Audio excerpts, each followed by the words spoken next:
അപ്പൊ നിങ്ങൾക്ക് ധൈര്യത്തോടെ പറയാം ഇനി അല്ലെ, ഞങ്ങളുടെ ഫ്ലാറ്റില് സീറോ പൊല്യൂഷൻ ഏരിയ ഉണ്ട്, അല്ലെങ്കിൽ ഫോറസ്റ്റ് ബാത്തിങ് ഉണ്ട്. അപ്പോൾ ആ ഒരു പ്രശ്നം കഴിഞ്ഞു. അതായത് വേൾഡ് ഹെൽത്ത് ഓർഗനൈസേഷൻ പറഞ്ഞ ആ ഒരു ഏറ്റവും വലിയ ഹ്യൂമൻ ത്രെഡിനെ നമ്മൾ സോൾവ് ചെയ്തു.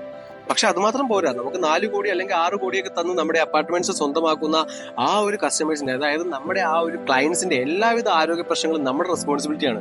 അതായത് അവരുടെ ആ ഒരു കുഞ്ഞു പൈതങ്ങൾ കഴിക്കുന്നത് വിഷം, കുടിക്കുന്നത് വിഷം, കുളിക്കുന്നത് വിഷം. അപ്പൊ അതൊക്കെ ഒന്ന് കൺവേർട്ട് ചെയ്യാം. എങ്ങനെയാന്നല്ലേ, അവരുടെ എല്ലാ ബാൽക്കണി, അതായത് നമ്മൾ കൊടുക്കുന്ന ആ ഒരു ഫ്ലാറ്റിന്റെ എല്ലാ ബാൽക്കണിയിലും ക്യാൻസർ എവേ വെജി ഗാർഡൻസ് നമ്മൾ സെറ്റ് ചെയ്ത് കൊടുക്കും, റിലാക്സ് ഫോറസ്റ്റ്.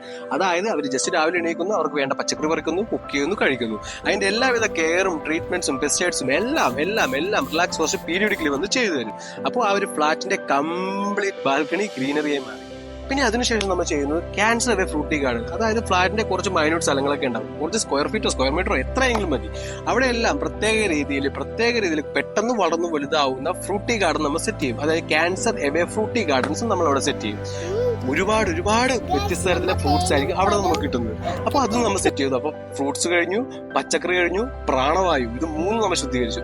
പിന്നെ അവരുടെ വീടിന്റെ ഉള്ളിൽ അതും നമുക്ക് അല്ലെ, നമ്മുടെ റെസ്പോൺസിബിലിറ്റി ആണ് അല്ലെ. അവരുടെ സ്വർഗം എന്ന് പറയുന്നത് അവരുടെ ആ ഒരു അപ്പാർട്ട്മെന്റിന്റെ ഉള്ളിലാണ്. അപ്പൊ അവിടെയും നമുക്ക് കുറച്ച് ഫോറസ്റ്റ് ബാത്ത് ചെയ്താലോ.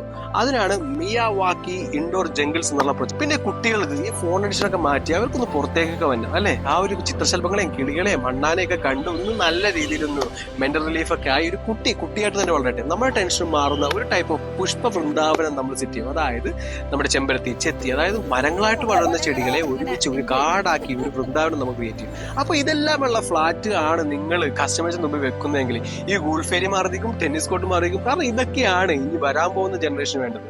ഗോൾഫും ടെന്നീസ് ഇതെല്ലാം അല്ലെ. സമയമില്ലാത്ത സമയത്ത് ഈ പറയുന്ന 1 ഏക്കറിലും 2 ഏക്കറിലൊക്കെ എന്തിനാ ഗോൾഫ്? ചിന്തിക്കൂ.